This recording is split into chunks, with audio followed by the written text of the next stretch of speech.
opinión le merece el autor que nos dice que si se debe usar esa bata, ese uniforme, y se recuerdan que lo discutimos, en qué escenario, en qué lugares es necesario y que lo exigen, y en qué momentos puede ser contraproducente.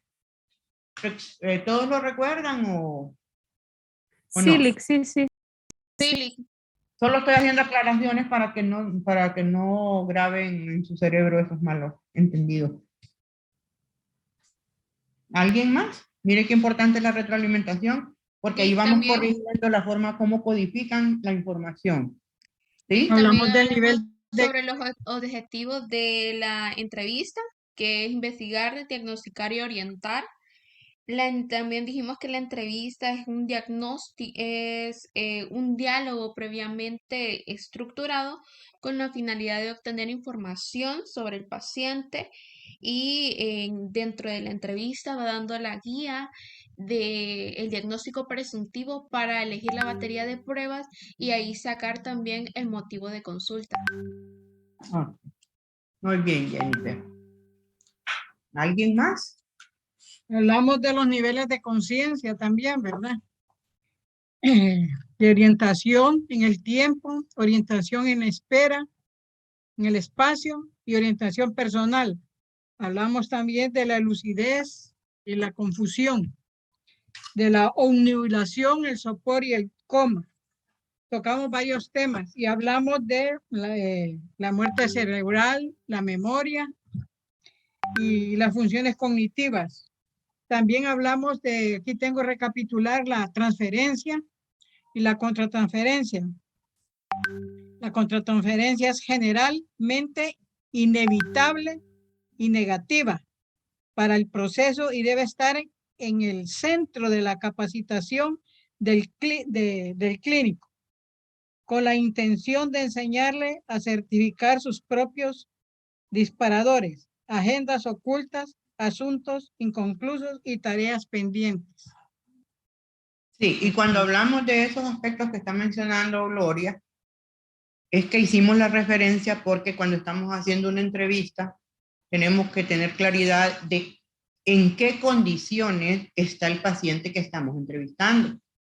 Y hablamos del examen mental, ¿recuerdan? Por eso llegamos a hablar de todo lo que Gloria está retroalimentando, porque si una persona no tiene insight, anda fuera no tiene juicio, no tiene la razón, no sabemos qué es lo que nos va a dar de información y desde ahí se va a sesgar esa información que nosotros estamos recibiendo. Por eso fue que llegamos a esa temática de todos esos componentes que hay que tomarlos en cuenta a la hora de estar realizando una entrevista y que ustedes los tienen, por supuesto, en el capítulo 8, que es el tema de la psicología clínica que ustedes están leyendo. ¿Cómo va esa lectura? Es importante que ustedes vean la fuente bibliográfica, que ustedes vean que esa teoría escrita por Escobedo es muy pues real cuando uno está haciendo una entrevista. ¿Están leyendo o solamente lo que están recibiendo en la clase? Y ahí vamos al capítulo 7, el arte de la psicología clínica, y el capítulo 8, que es en sí la entrevista con todos los componentes. ¿Vamos leyendo? Y hoy entramos a ver la estructuración, un modelo de cómo podemos ir haciendo esas preguntas, cómo podemos ir orientándolas, porque ustedes, de acuerdo a la necesidad, pueden ir agregando preguntas a ese proceso. Si ustedes creen que en el modelo, porque ustedes tienen muchos modelos, cuando ustedes llegan a esta clase, ustedes traen ya un modelo estructurado en su cerebro, pero tienen que aprender que las necesidades de cada paciente, cada uno tiene necesidades en particular, y que conforme a esas necesidades tenemos que ir ampliando ese horizonte de esa entrevista. No es que ya como una fórmula ustedes van a hacer la entrevista. Ustedes tienen que aprender a estructurar, a construir entrevistas, de acuerdo a la necesidad y de acuerdo a lo que van encontrando con su paciente. Vamos a ver un formato, porque hay muchos que ustedes también pueden elaborar, pero vamos a ver uno que les puede servir a la hora de hacer el proceso con su paciente. Vamos a compartir pantalla.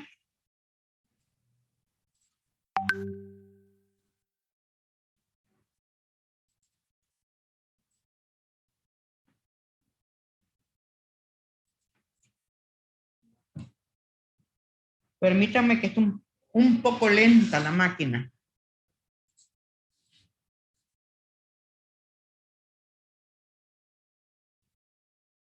No, no poco, sino mucho, porque no es abierto todavía. Permítanme.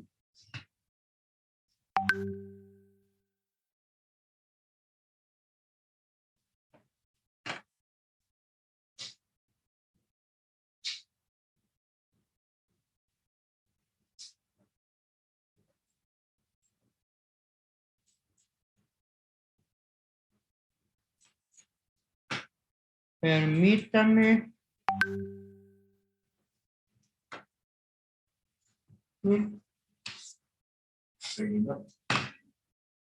Permítame que se me guindó la computadora.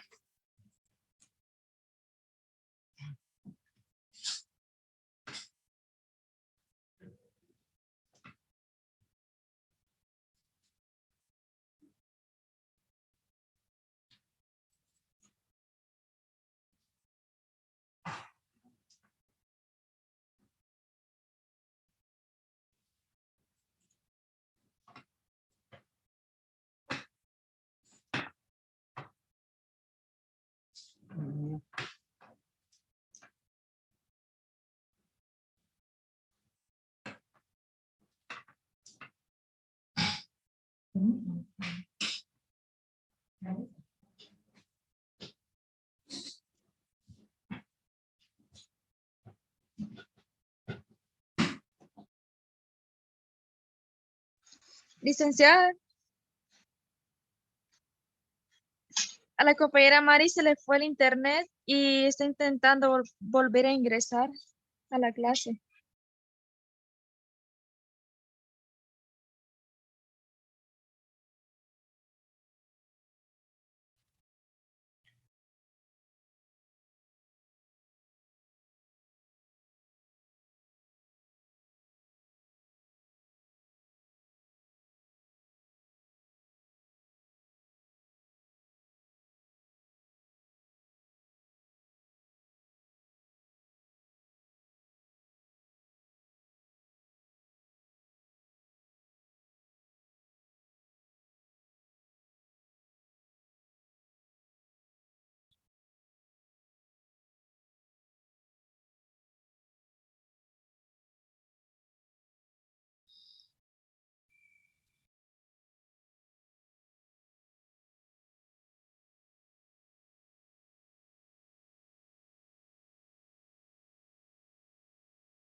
Está un poco más.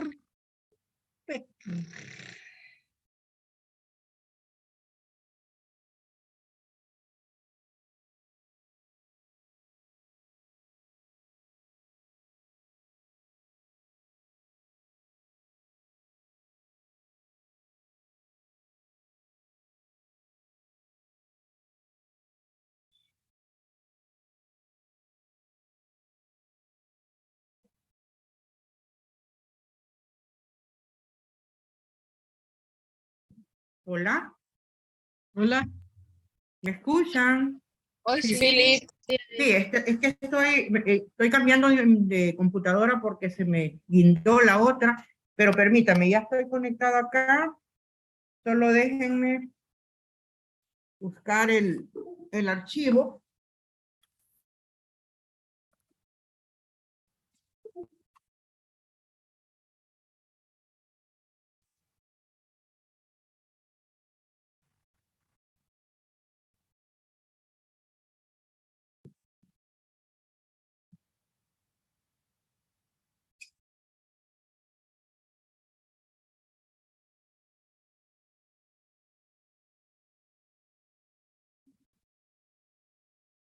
esto de la confrontación está un poco cachimbiado.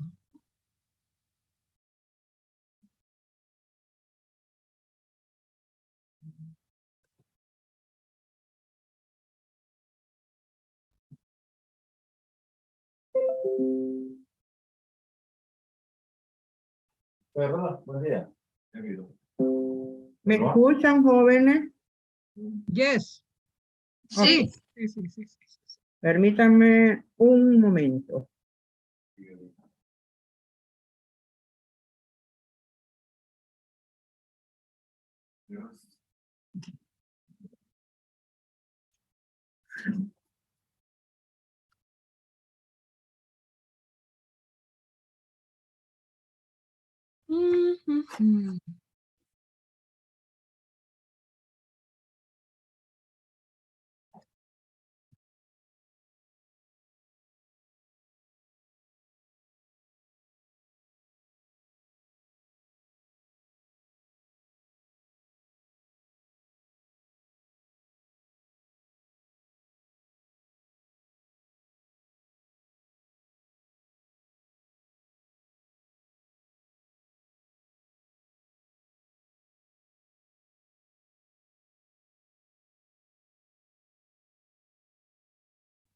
No, a vos que te encanta leer sobre la farándula, pero esto no es farándula, eso es lo que sale ahí en Hola, que es el papá, pues hay un lazo de consanguinidad indisoluble y él tiene que atender independientemente del delito que cometió y tenía lazos de consanguinidad con Isabel II.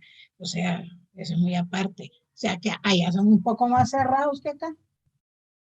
Sí, porque aquí hay muchas cosas que se, que se dejan pasar, pero allá no, allá están criticando esa situación. Ok, después hablamos. Nos vemos ahí a tomar un café.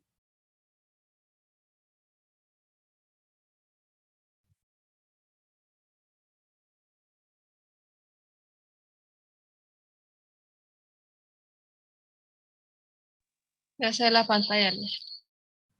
A ver.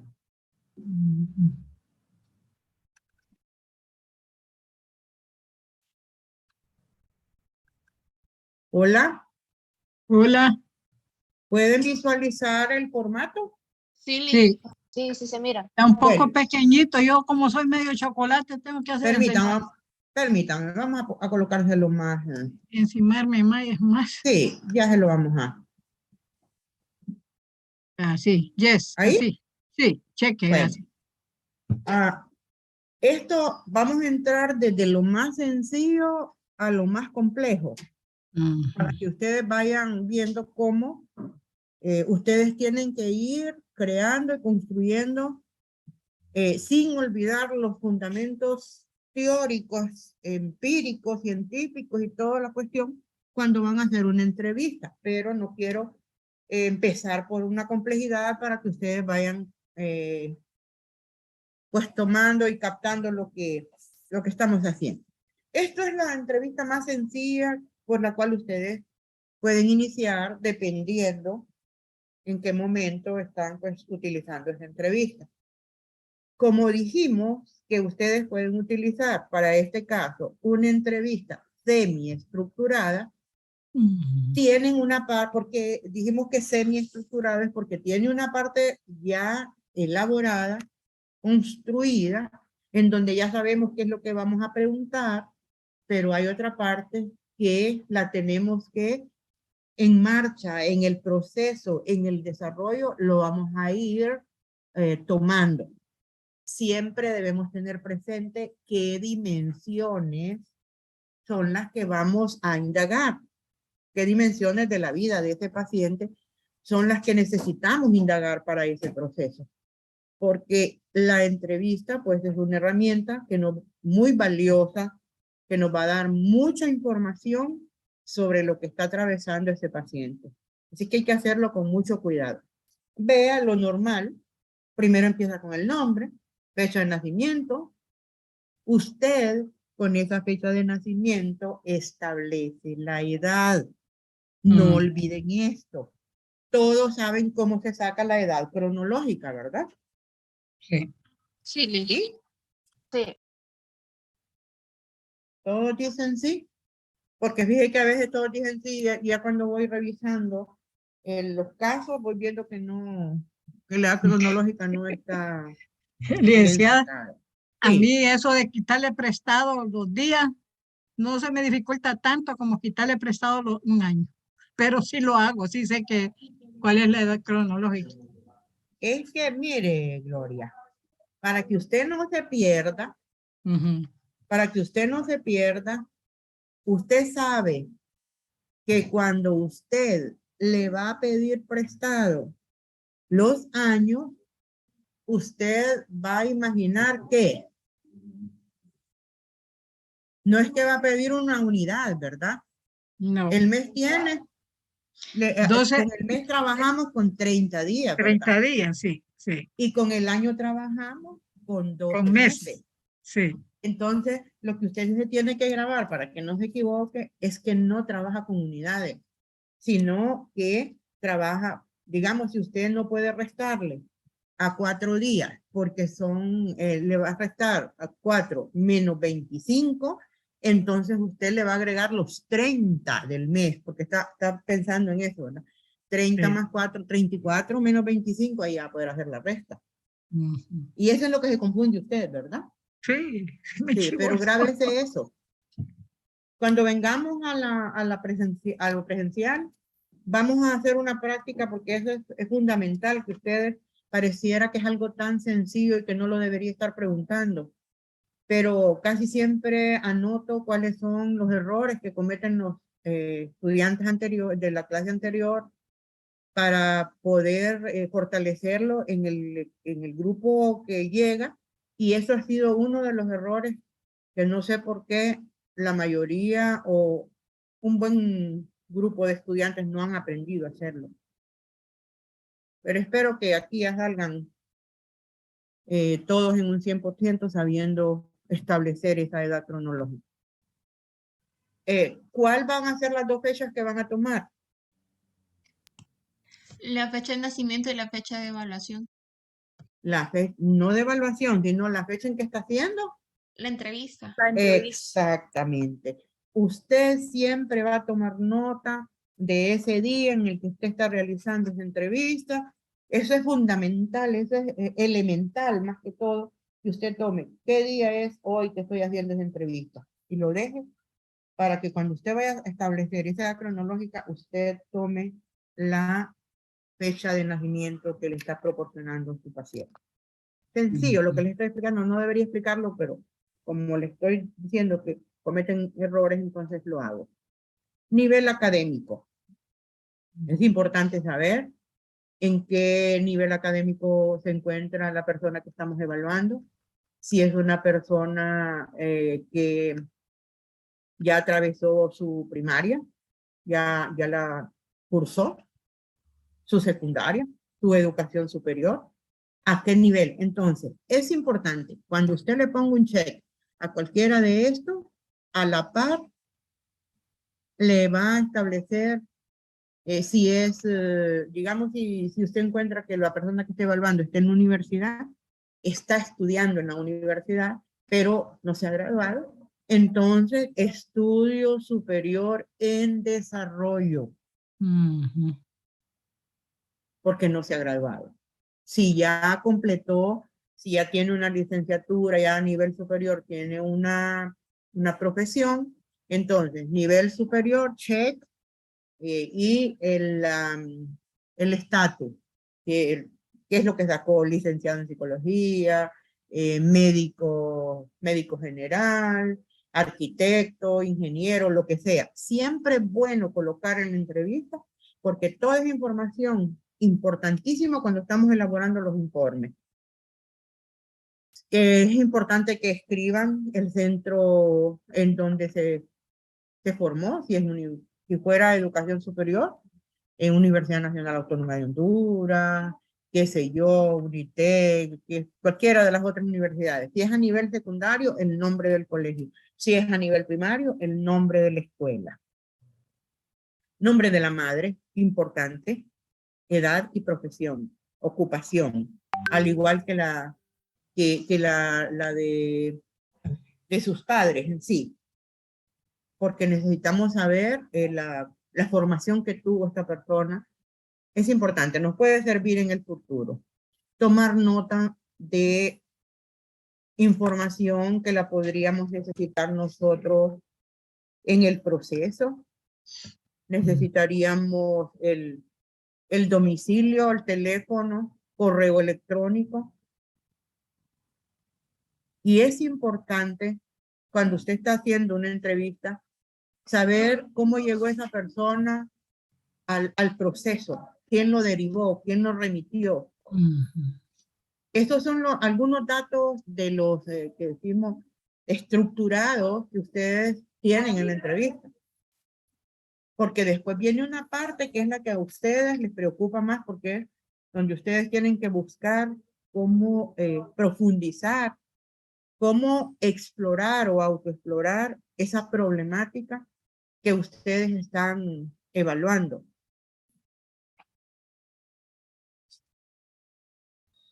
Pueden visualizar el formato.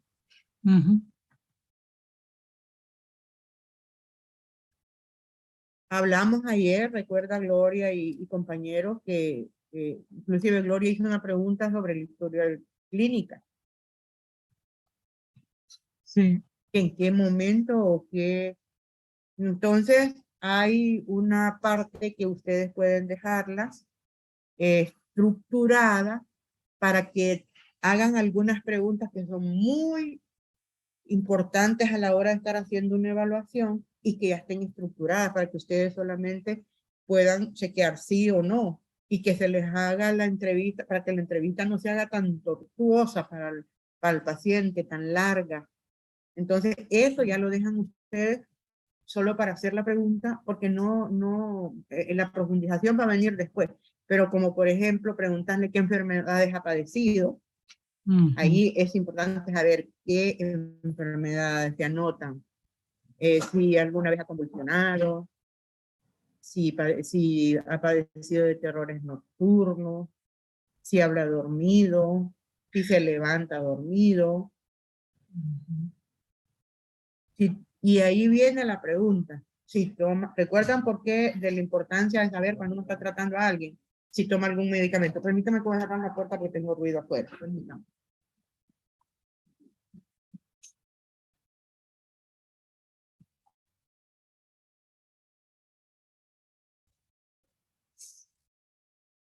¿Vamos bien hasta ahí? Sí, Lic. Entonces ahí preguntar si toma algún medicamento.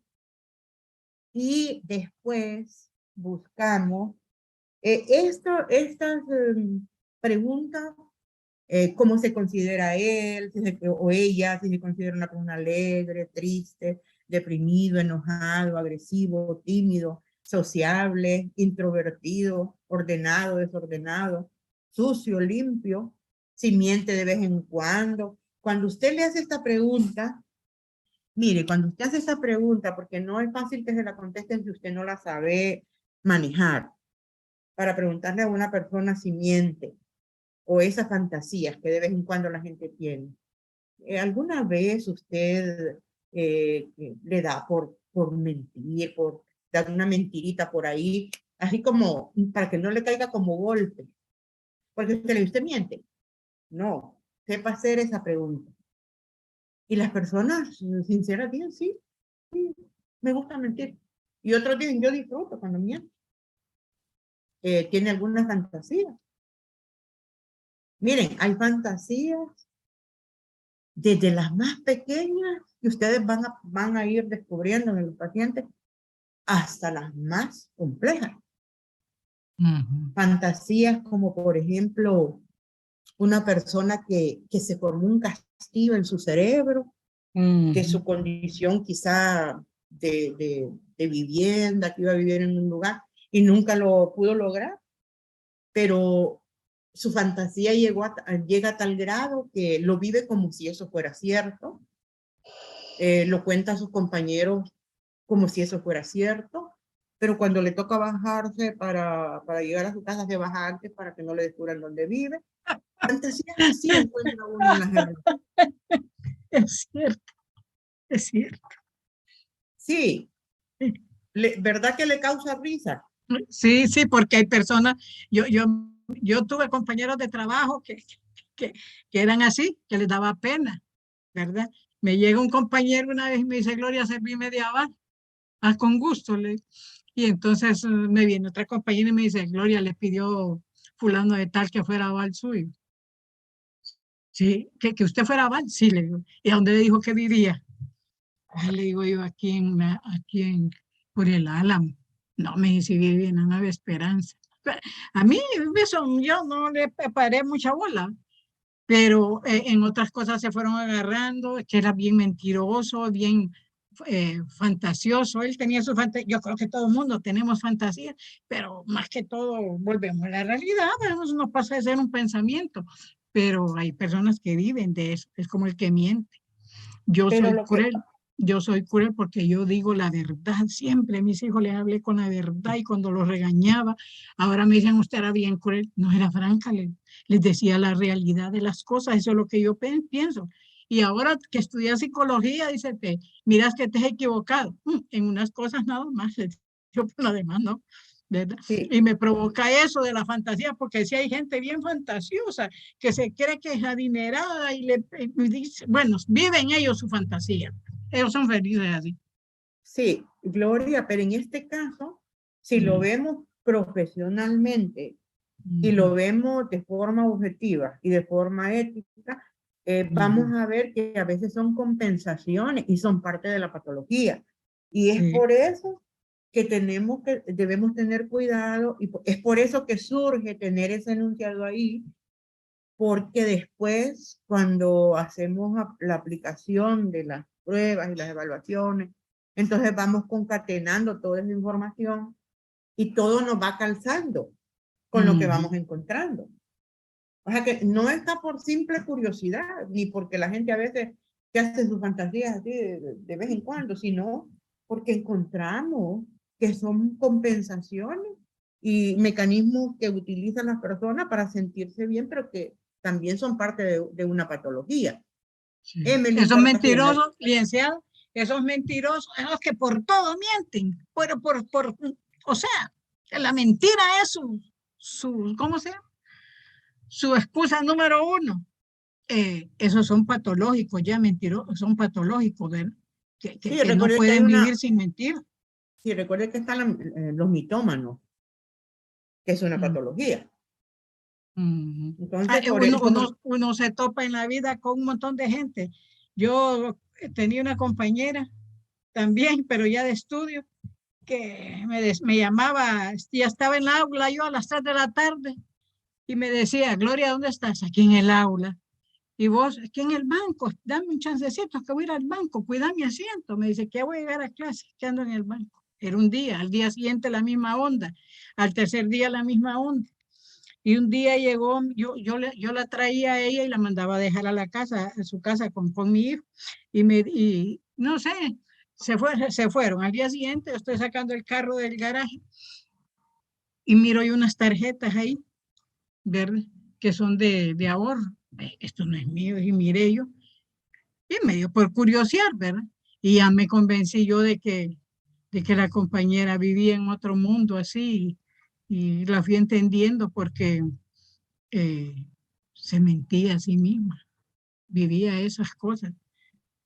sí, y Mm, eso es lo que uno como profesional tiene que cuidar, de ser objetivo en estas indagaciones, porque si estamos haciendo una evaluación para ver qué encontramos, tenemos que encontrar todo lo que hay, pero objetivamente.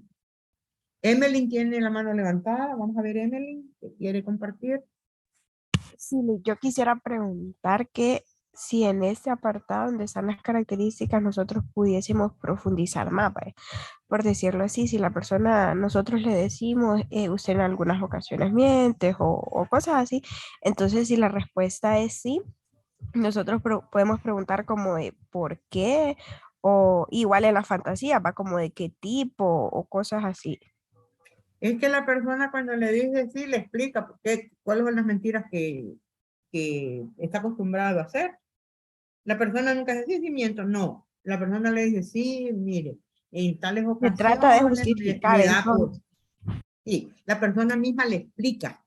Entonces ahí, al menos que la persona fuera tan lacónica para responderles así, no, sí, no, sí, no. Pero hay Ahí habría mentiras, que... licenciada, pero podrían, cabe la mentira por necesidad, por necesidad imperiosa. Por ejemplo, yo no voy a trabajar porque estoy enferma. Pero yo digo porque estoy enferma, pero tal vez es porque tengo un examen en la universidad. Es que yo creo que no se debe mentir por ninguna razón. Yo Así creo es. que uno tiene que decir la verdad y a mí me gusta cuando el estudiante sé que me está diciendo la verdad porque si yo le puedo ayudar cuando me está diciendo la verdad le ayudo, pero cuando me está mintiendo me siento insultada. Entonces yo creo que es mejor decir la verdad. Así es. Es mejor decir la verdad en todo momento.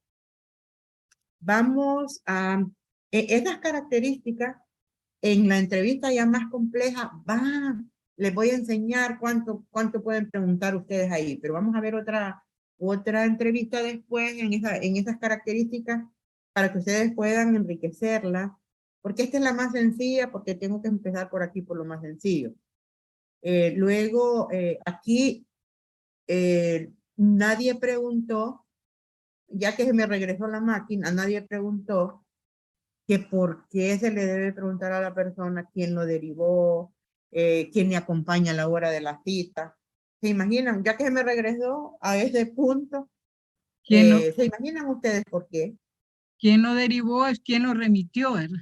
Sí, ¿por qué está ahí? ¿Cómo llegó a Porque su consulta? sí. ¿Mm? ¿Se imaginan por qué? Se podría hacer esa pregunta, licenciada, en el caso de saber si el paciente es el que va a, por decir así, va él solo por cuenta propia a buscar ayuda o alguien exactamente lo están como por decir así, influenciando o decirle tenés que ir, tenés que lo está presionando por decir así. Buen punto, Jennifer. Buen punto. Mire, hay personas que llegan por su propia cuenta. Ujú. Y las personas que llegan por su propia cuenta, uno lleva cierta ventaja en contraste con los que llegan porque alguien les está obligando al proceso. Si no vas al psicólogo, no te aceptamos más en el centro educativo. O si no vas al psicólogo, viene una separación. Que tiene una exigencia y entonces que se somete al proceso por una exigencia de otra persona. Entonces es importantísimo preguntar cómo llegó, quién lo derivó, por qué está ahí. Y también es importante saber si esa persona anda sola en ese momento, la acompaña a alguien, anda con otra persona, quién es, qué parentesco tiene esa persona que le acompaña. Todos esos cuidados a uno le sirven después cuando está ya culminando ese proceso. Y también podría ser, digamos, si el paciente tiene alguna convulsión, también podría ser la persona que lo acompaña podría de alguna manera ayudar en ese momento de una convulsión también por cualquier cosa. Sí, fíjese que depende el motivo de consulta, Jennifer. Casi siempre las personas, la mayoría del tiempo, andan acompañadas. Y cuando andan solas es porque tal vez el motivo de consulta no es tan peligroso, tan profundo como para que alguien lo acompañe. Y sí, esos sirven de apoyo en algún momento dado que pueda haber alguna dificultad. Pero sí es importante tener ese conocimiento, esa información a la hora de estar haciendo la entrevista. Luego nos vamos, cuando ya llegamos a la anamnesis, eso ya lo hablamos, explorar todo lo que concierne desde la concepción hasta el momento en que se encuentre esa persona. Y en esa situación actual o motivo de consulta, es importante, estas preguntas son claves a la hora de que usted esté haciendo ese acercamiento del cual hablamos ayer, esa aproximación cuando usted está con su paciente. ¿Cuál es el problema que le aqueja? ¿Desde cuándo empezó el problema? Estas preguntas hay que tomarlas muy en cuenta. ¿Cómo fue la última ocasión en que ocurrió el problema? ¿Y qué ocurrió en su vida antes de que surgiera la situación que está atravesando? Son preguntas generadoras de información. Ve cómo ya vamos entrando a la parte que es no estructurada. Aquí ya estamos entrando a la parte no estructurada, porque de aquí nos van a nacer cualquier cantidad de interrogantes a nosotros como entrevistadores. ¿Les parece a ustedes que de estas 4 preguntas que tenemos acá, les van a surgir a ustedes tantas preguntas más? Sí, por supuesto. Sí, Lick. Entonces, yo solo les estoy dando a ustedes la idea de cómo ustedes pueden ir enriqueciendo una entrevista. Porque ustedes al nivel que van, al nivel que están, ya son personas que tienen que ir teniendo sus propias, desarrollando sus propias competencias. Ustedes tienen capacidad, ustedes pueden hacer un buen trabajo, pero hay que irles dando como orientación. Con una luz nadie se pierde, entonces usted va abriendo ese campo para explorar más con el paciente. ¿Y de qué va a depender esto? Alguien que me diga, ¿de qué va a depender? La obtención de la información adecuada va a depender tanto de cómo nosotros hagamos las preguntas, que sepamos cómo preguntar, lo que estamos hablando en la clase pasada, y también de la amplitud que dé el paciente. De la apertura del paciente, como dice la compañera, de ahí depende mucho, ¿verdad? Sí. Y de la, ¿cómo se llama? De la habilidad del psicólogo, ¿verdad? Para llevar a cabo las preguntas, la forma en que las haga y todo eso. Sí. Licenciada, también podría ser al nivel de confianza que se llegue a establecer entre paciente y psicólogo, ¿verdad? Sí, esa es clave. Por eso el rapport al inicio, antes de que usted empiece a preguntar lo que tiene estructurado, a preguntar el nombre, a preguntar la fecha de nacimiento, usted tiene que haber generado un rapport y que ese rapport tiene que durar de principio a fin. El rapport, pensamos nosotros que el rapport solo es antes o al inicio, no, el rapport tiene que durar todo el tiempo que usted está con el paciente. ¿Por qué? Porque la confianza de su paciente debe ser siempre para poder obtener esa información. Y como bien lo expresaban ustedes, de estas preguntas van a surgir muchas respuestas que les va a dar su paciente. Y entonces de esas respuestas ustedes van a generar otras preguntas. Ustedes van a llevar un hilo conductor de lo que está diciendo. Porque ustedes tienen que ver si esa persona tiene capacidad para llevar un diálogo que es congruente, no se descarrila en lo que está diciendo, no divaga tanto, sino que lleva enlazado todo lo que va diciendo. Es importante que también usted tenga esa capacidad para poder identificarlo. Avanzamos.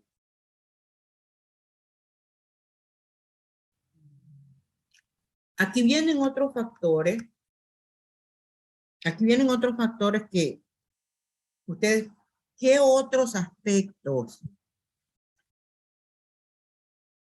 que pueden desencadenar a que ese problema esté dándole tanta preocupación a ese paciente?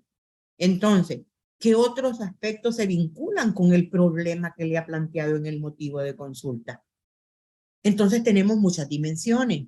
Entonces yo les planteo a ustedes estas dimensiones en forma abierta, porque es que de ahí se desprende lo no estructurado.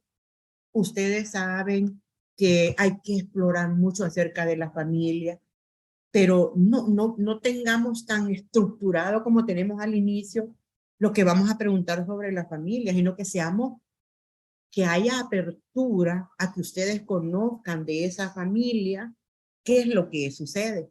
Por eso es bien importante cuando uno le dice a un paciente que le explique en sus propias palabras cómo es una semana normal para él, qué es lo que hace de lunes y qué es lo que hace el fin de semana, que le narre qué es lo que hace cada día.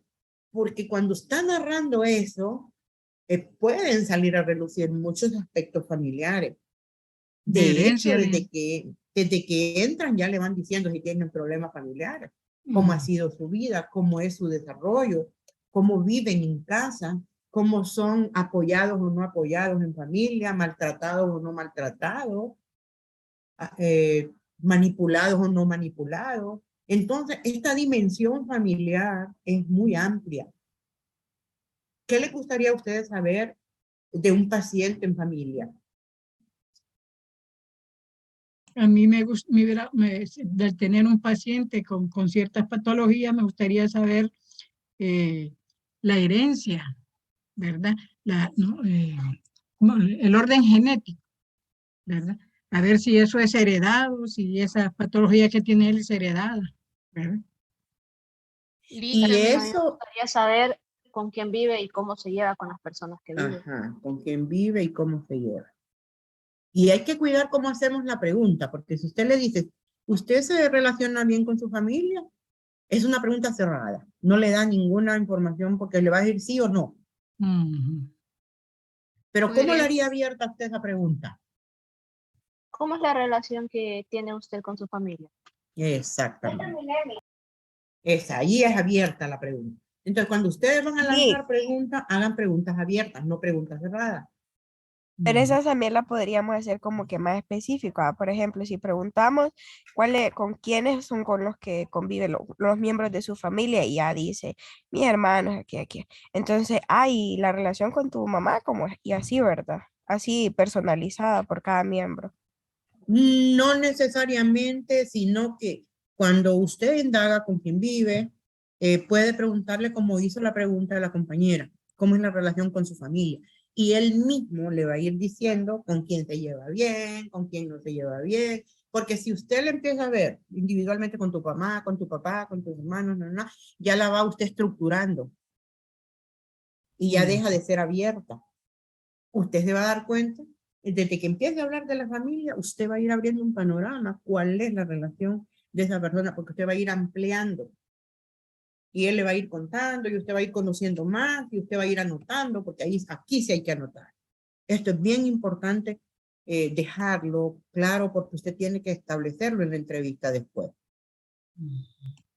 Si es a nivel de pareja, si tiene todo, si la persona solamente, digamos, hay personas que son, apenas están recién casados, entonces tienen una relación de pareja.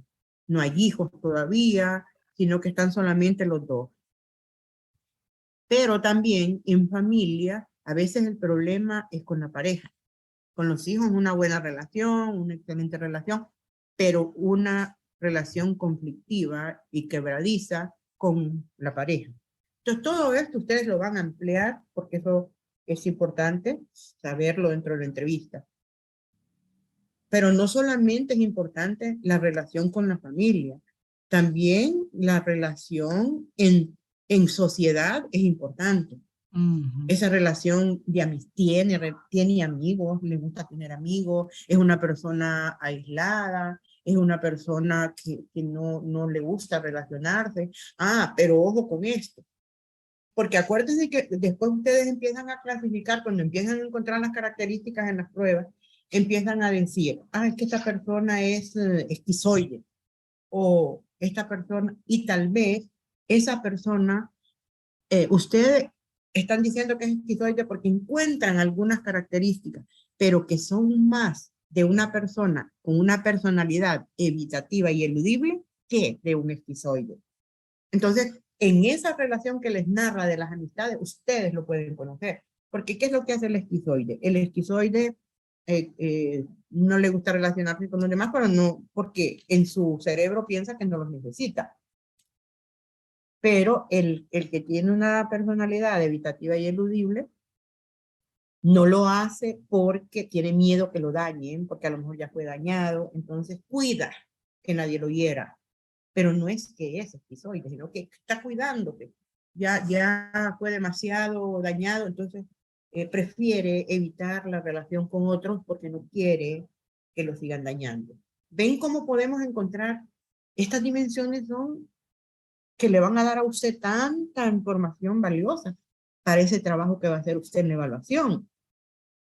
¿Por qué preguntar de la escuela? ¿Por qué preguntar del colegio? Porque toda esa historia nos va a dar un panorama de cómo ha venido viviendo su vida esta persona. Ay, la iglesia, ¿por qué metemos lo religioso ahí? Ah, eso es importantísimo, porque también usted tiene que saberlo.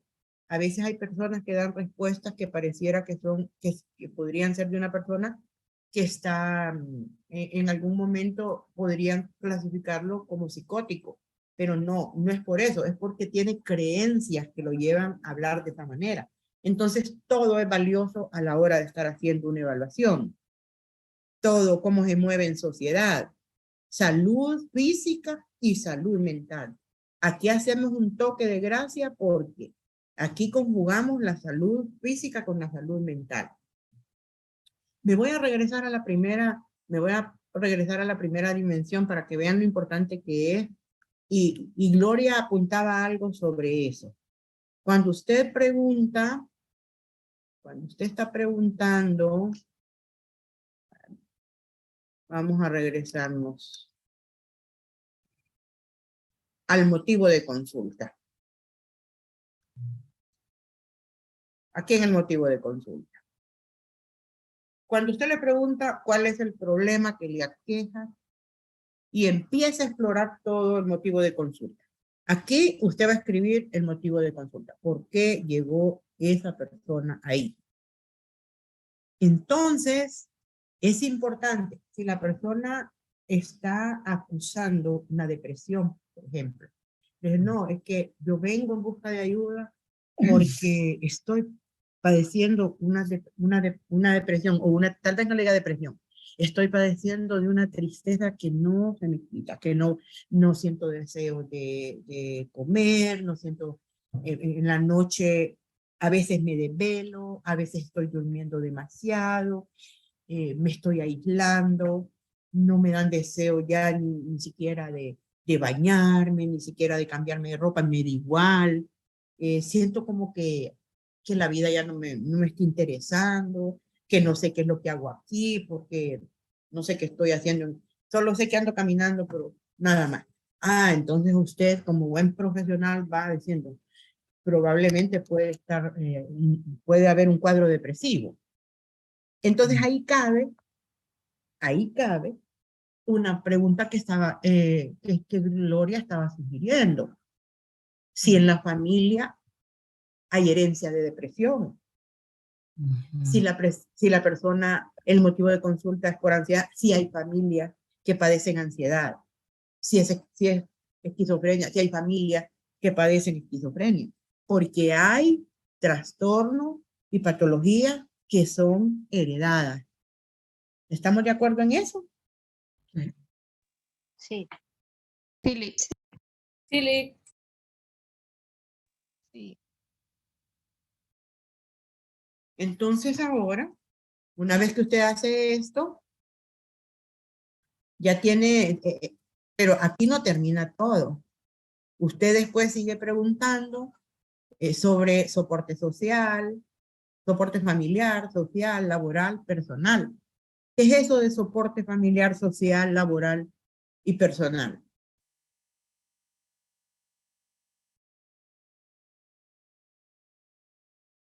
¿Cómo lo interpretan?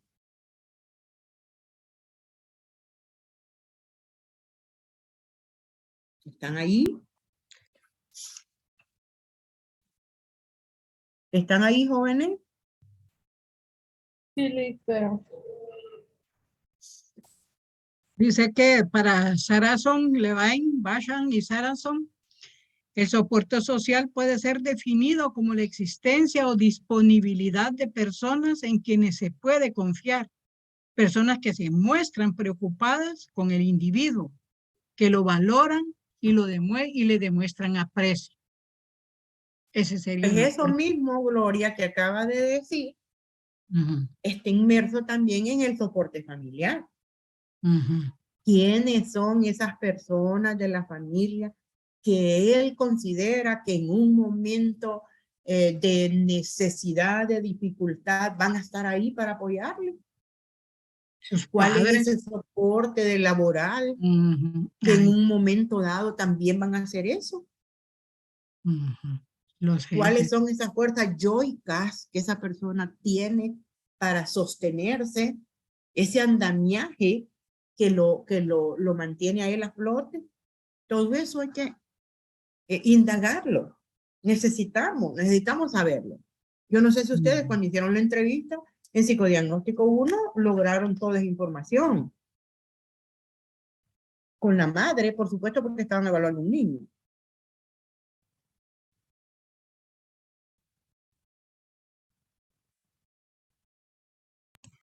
Sí, que se le hacía preguntas como en parte de, vaya, la de la escuela, en cómo se sociabilizaba con otros niños del mismo sexo o con los niños de diferentes, si peleaba, en la familia, cómo se comportaba, si había buena comunicación con los padres o con quién tenía cierta rivalidad.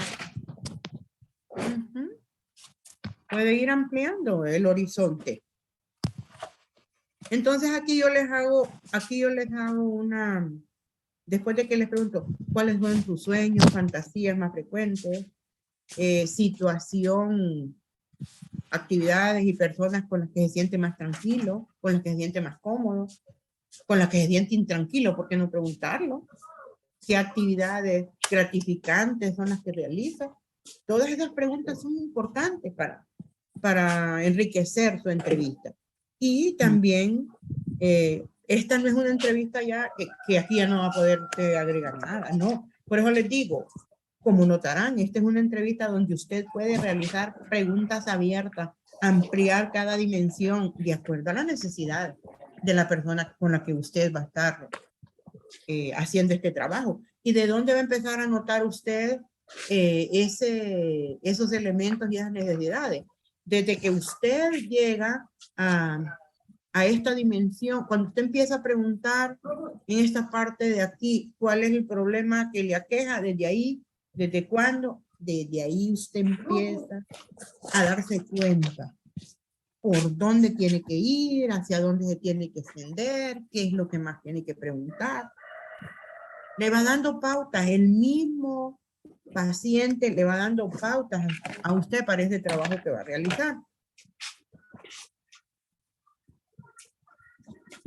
Lick, dice Edel que por favor le dé entrada. Ya le di entrada. Dejo de compartir para que reflexionemos un poco más en lo que estamos hablando.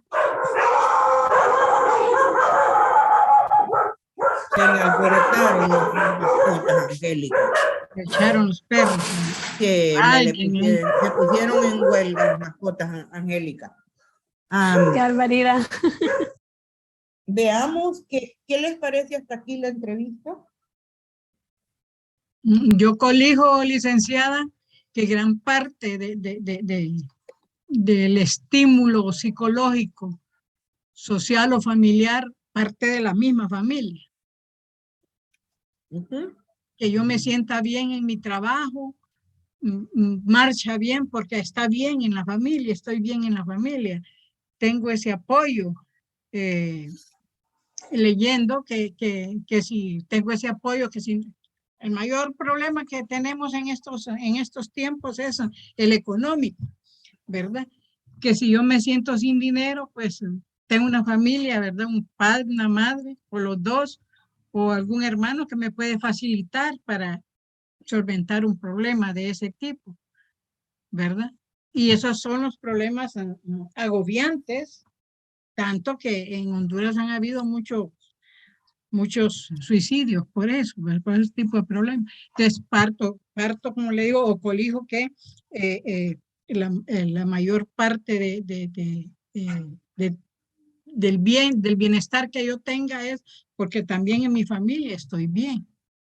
Pero si estoy mal en mi familia y estoy mal en el trabajo y en lo social, no me va a ir bien. Soy, no sé. Sí, definitivamente lo que usted está apuntando, la familia es clave. La familia es clave para el apoyo o la familia es clave para que una persona no se sienta bien, no se sienta acompañada, no se sienta amada, no se sienta apoyada.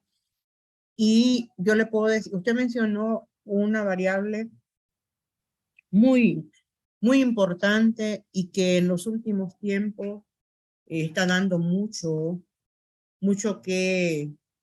dolor, podemos decirlo, y es el suicidio. Yo he venido haciendo desde el año 2012, he venido trabajando longitudinalmente un estudio sobre la ideación y la intención suicida. El hecho de trabajar la prevención del suicidio me ha dado esa oportunidad de poder hacer esas indagaciones con las personas que intentan o están ideando quitarse la vida, porque no le podemos preguntar a que ya se suicidó porque se suicidó, porque está muerto. Sí. No es una variable con la cual podemos trabajar, Sí. pero sí le podemos preguntar al que tiene una ideación o ha tenido una intención. Sí, le podemos preguntar. Entonces yo he venido preguntándolo en los talleres que yo ofrezco a la prevención del suicidio. Y es sorprendente, por eso lo traigo a referencia con ustedes. Es sorprendente cuando encontramos los motivos que expresan las personas, los adolescentes, porque lo he indagado con adolescentes y lo he indagado con adultos, ya con jóvenes, ya adultos. Y uno se queda sorprendido cuando ve estadísticamente los criterios que responden y que están tan relacionados con la familia, que uno se queda así como, tenemos que hacer algo la familia. O sea, la familia trabajar para que esto, pues, si hay otras variables, porque sabemos que el suicidio es multicausal. Pero porque yo tengo cada punto de vista de cada uno de los que lo expresan, cada expresión de ellos, y veo cómo la gráfica se va hasta arriba y el que más arriba está es son criterios a nivel familiar. Entonces, sí, esto también puede llevar en un momento dado, en una entrevista, que estamos evaluando a alguien, nos puede servir mucho. ¿Por qué? Porque vamos a darnos cuenta, como decía Gloria, si hay problemas a nivel familiar, es lógico que los problemas se van a extender a todos los niveles. Nosotros hicimos otra investigación. ¿Ven por qué las investigaciones son importantes? No solamente estar en las cuatro paredes evaluando, no, las investigaciones a usted le dan. Otra vez hicimos una investigación aquí en el Centro Psicológico Comunitario sobre las variables clima familiar, depresión y ansiedad. Y es sorprendente cómo el apoyo familiar puede ser un sostén que les ayuda mucho a reponerse de la depresión y de la ansiedad, o cómo también puede ser lo que provoque que la persona pues se sienta desprotegida y que empeore la situación de la depresión y de la ansiedad. Aunque en ese caso no se encontró que la familia es culpable de la ansiedad y de la depresión, pero sí que si la familia apoya, la persona se recupera. Le sirve de mucho sostén, de mucho apoyo y acompañamiento a la hora de tener la problemática. Entonces, jóvenes, en la dimensión de familia, pónganle todo ese interés. No es que a las otras las van a descuidar, pero la dimensión familiar es clave. Y ustedes mismos se van a ir dando cuenta qué importante es la relación familiar, la buena relación, la buena comunicación, el prestarle atención a los miembros de la familia. Y poco a poco se van dando cuenta de cuánto trabajo hay que hacer ahí. Reacción.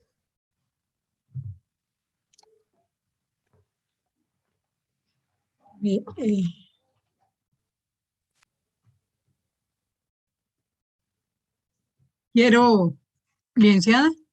Sí. Quiero disculparme porque me reí con una carcajada.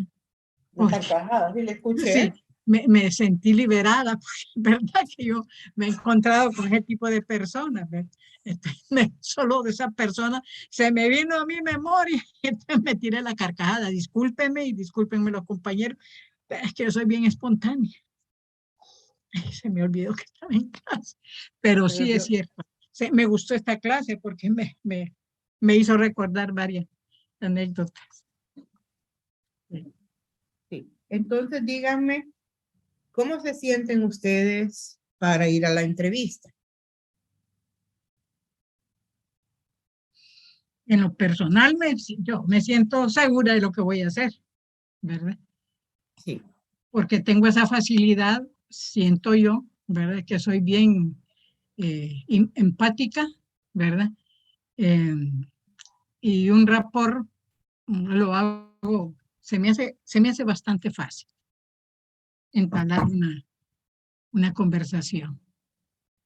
Sé cuando caigo bien y sé cuando caigo mal, ¿verdad? Muchas veces, no a todo mundo no le cae bien, ¿verdad? Pero comprendo.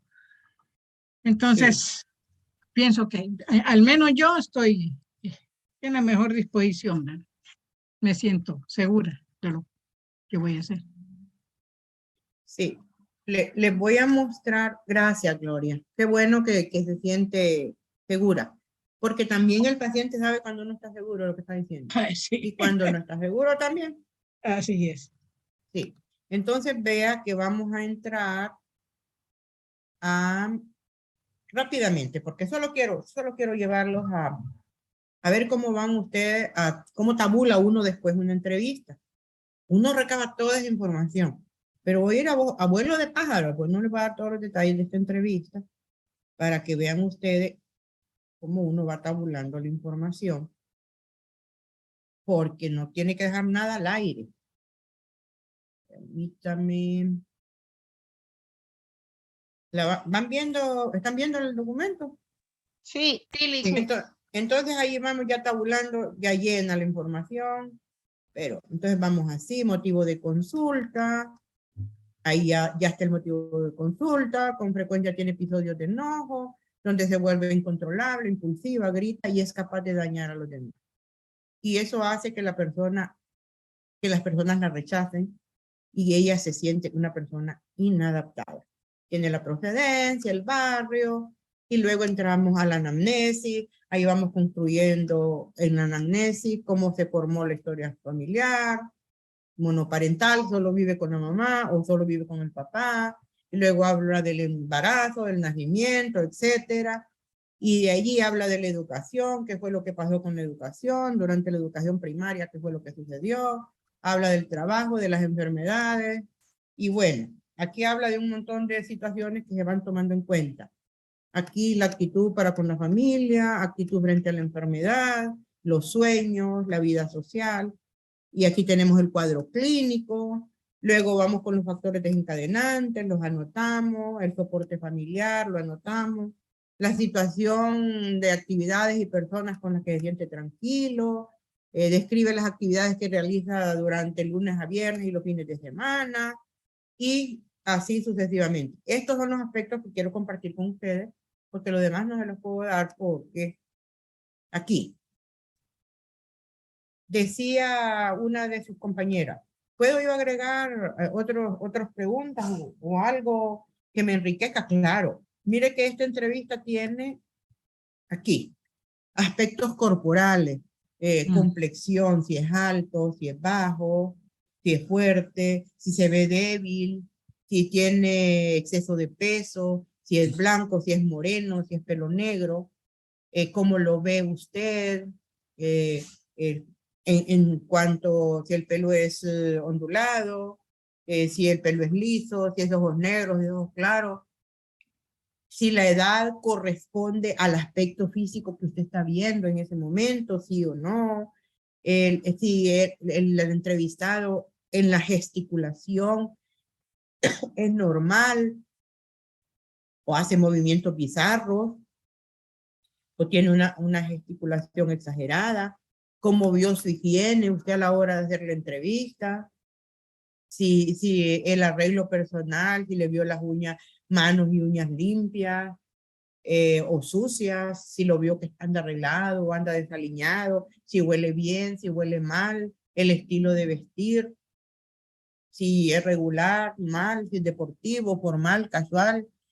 Todo lo que le pueda dar a usted una pista de cómo podría andar el estado de ánimo de esa persona, si puede ver una persona con fluctuación en su estado de ánimo, un día llegó a la evaluación de una forma, otro día llegó a otra, y luego el comportamiento, lenguaje, se precipita en su respuesta, hace silencios, el tono de voz lo va cambiando, a veces habla suave, a veces habla ya, que ni él escucha, otras veces grita, usa palabras rebuscadas, lo ve relajado o lo ve tenso, lloró, está bostezando siempre, es conversador o no, o es callado, cuesta sacarle la información. Ese contacto visual, no tiene problemas para hacer contacto visual. ¿Sabe usted que hay personas que no pueden mantener la mirada? Porque ellos bajan la mirada. Sí. Sí. Entonces, en ese caso, si esa persona, su contacto visual es normal o baja la mirada, no puede mantener su mirada fija con usted, ¿qué expresión facial recuerda en sus mensajes verbales? ¿Coincide esa expresión facial, concuerda con ese mensaje verbal de lo que está hablando? ¿Se sonríe? ¿Cómo guarda la distancia esa persona? ¿Se le nota que no quiere acercarse a usted al sentarse? ¿Qué postura toma? ¿Se sienta cómodo? ¿Dobla las piernas en la silla? ¿Se ve como abatido, decaído? Y todos estos elementos uno tiene que buscar ver en el paciente. Se sienta como que le vale, como que no le interesa lo que está haciendo. Movimiento excesivo de mano, forma de sentarse, se ve confiado o no se ve confiado. Es extrovertido, introvertido, se ve tranquilo o se ve inquieto.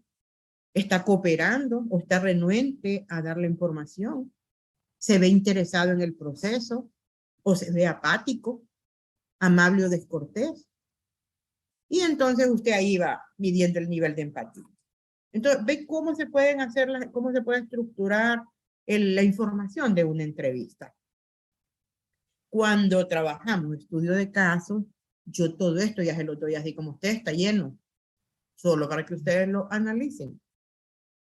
Todo, así como está, solo para que lo analicen. Si ustedes van a hacer la evaluación con el paciente, van a tener la primera entrevista y ustedes la van a estructurar. Dejo de compartir. Y voy a pasarles lista. No he pasado lista.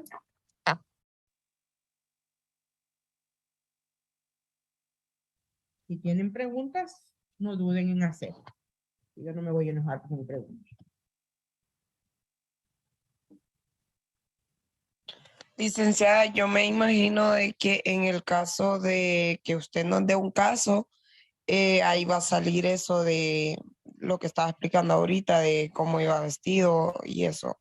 Todo, ya va marcado. Ok. Ok. María Gloria Ortiz. Presente. Pueden abrir la cámara para la pasada de lista. Karen Isabel Armijo. Presente, Eli. Angélica Saraí Colindre. Presente, Eli.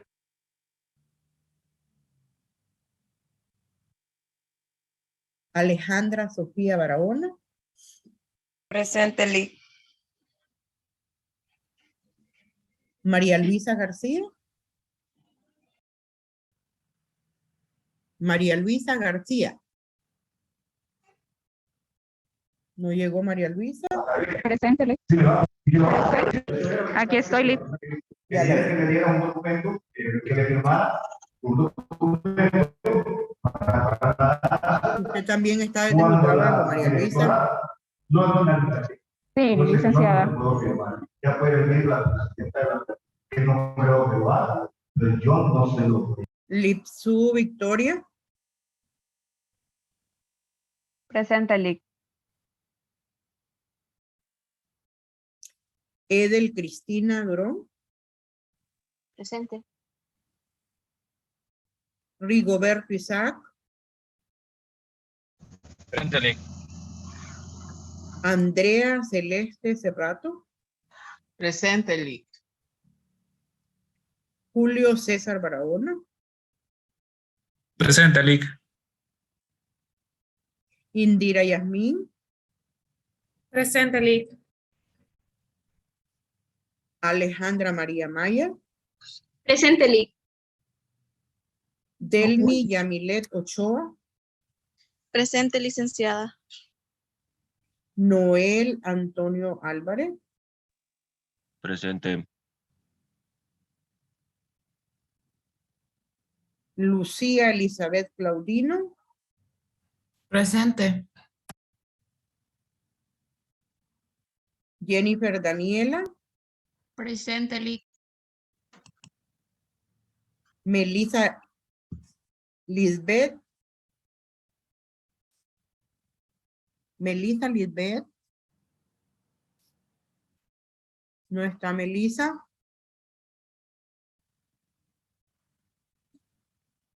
Griselda Noelia Padilla. Presente, Lic. Aleida Alejandra Trejo. Presente, Lic. Karen Alessandra Ortiz. Presente, licenciada. Karen Alessandra Ortiz. Aquí, presente.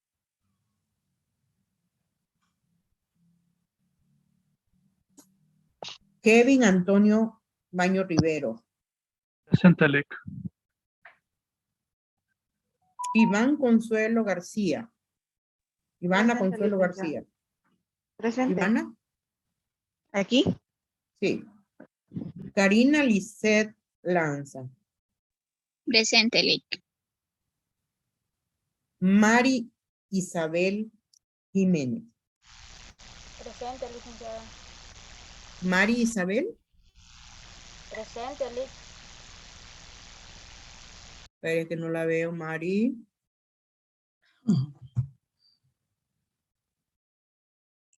Levante la mano, compañera. Hoy sí. Samantha Mejía. Presente, Lic. Emeline Yasmín. Presente, Lic. Ok. Daniela Fabiola. Liz, la compañera se excusó porque en su casa no tenía luz y se conectó al inicio de la clase, pero con los datos imagino que se la han de haber acabado. Daniela Fabiola, ¿eh? Sí. Ok, pero no está. No, por eso le digo, a lo mejor se le acabaron los datos porque en la casa Ok. no tenía. Gisela Alejandra Zelaya. Presente, licenciada. Isabela Rubí. Presente, Lic.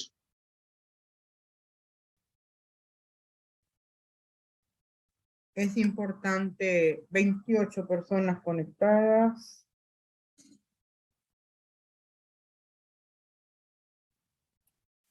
Voy a volver a preguntar. Melissa Lisbeth Aguilar está ahí. No, solo estaba confirmando. No está Melissa ni está Daniela Fabiola Vázquez. ¿Hay preguntas hasta este momento? ¿Cómo se sienten? ¿Están listos ya los que voy a hacer una pregunta antes de cerrar. De las parejas que se formaron, ¿están decididos a trabajar con personas o con estudio de casos? Es importante que me lo hagan saber. Estudio de casos.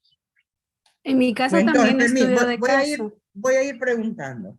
Ujú. En el caso de Gloria y compañía, estudio de caso, ¿verdad? Sí. Sí. Estudio de caso. Karen y compañía. Estudio de caso, doctora.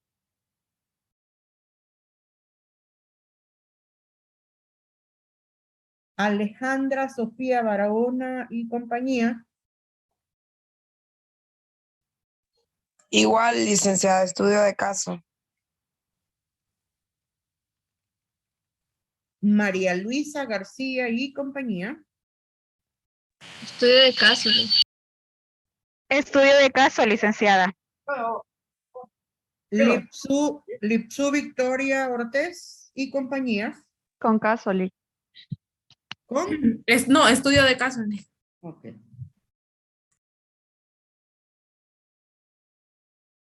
Rigoberto Isaac y compañía. Estudio de caso, Lic.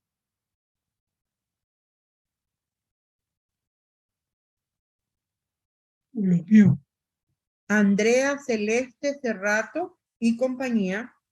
Estudio de caso, Lic. Delmi Yamilet Ochoa y compañía. Estudio de caso, licenciada. Jennifer Daniela Estrada y compañía. Con paciente, Lic, ya la tenemos. Ok. Melissa y compañía. Estudio de caso, Lic.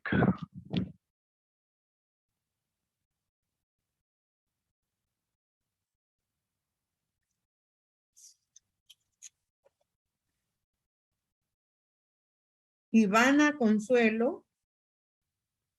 Con paciente, licenciada.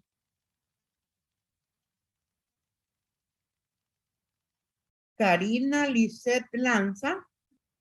Con estudio de caso. Samantha Ibelis Mejía. Con paciente, Lic. Ya lo tenemos.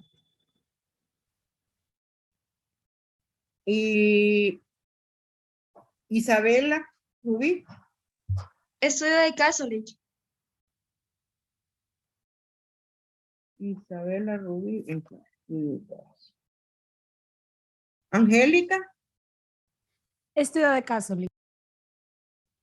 Bueno, para los no solo las creo, que van a trabajar con pacientes, que son 3, 1, 2 y 3 parejas, ya tienen que estar aplicando la prueba, la escala Wechsler, ya tienen que estar programando la de personalidad de MMPI 2, porque cuando ya toque aplicar el vender, ya tienen que estar, en primer lugar, tienen que aplicar la entrevista. Es lo primero que tienen que hacer. Aplicar la entrevista. Y después esas dos pruebas para luego cuando entremos al vender, que ustedes puedan ir, que podamos ir a tono, porque el tiempo para ustedes es más, o sea, que ustedes necesitan más tiempo que el resto de sus compañeros. Y este periodo bien corto, porque hay feriados y un montón de cosas. Entonces yo ya desde hoy les digo, no pretendo estresarlas, pero para que no se estresen, les estoy diciendo que se programen a hacer esto para que lo tengan ya como fundamento, que ya lo tengan aplicado. ¿Estamos listas las 3 parejas para hacer esto? Sí, Lic, solo dijo la entrevista, el Wechsler y el MMPI. El, no, MMPI. MMPI. Ok. Sí, y no tiene que ser un estudio preexistente. No tiene que ser un estudio preexistente, o sea, que ya lo realizaron ustedes en otra clase. Tiene que ser un estudio nuevo. ¿Estamos de Está bien. acuerdo? Sí, Lick. Piénsenlo bien, analícenlo bien. Yo les dejo a su libre albedrío, pero sí les digo que para ser más pesadito para ustedes. Pero no les quito la oportunidad. Aquí yo les abrí para que ustedes hicieran de la forma como ustedes quisieran. Así que por hoy quedamos hasta acá. Bueno. Y será Fíjense, hasta el a ver, martes. podía quedar con usted unos minutitos después de que todos... Samantha. Sí, está Sí. bien, Samantha. Está bien. Bueno, bendiciones. Bueno, que Dios los Gracias, proteja, Lick. Nos cuídense vemos. mucho. Gracias, Lick. Gracias, Lick. Ven, Gracias, abrí mi Lick. cámara. Gracias, Lick. Hoy no había abierto mi cámara, ni me acordaba. Nos vemos, cuídense mucho. Gracias, Feliz Lick. día. Gracias, doctora.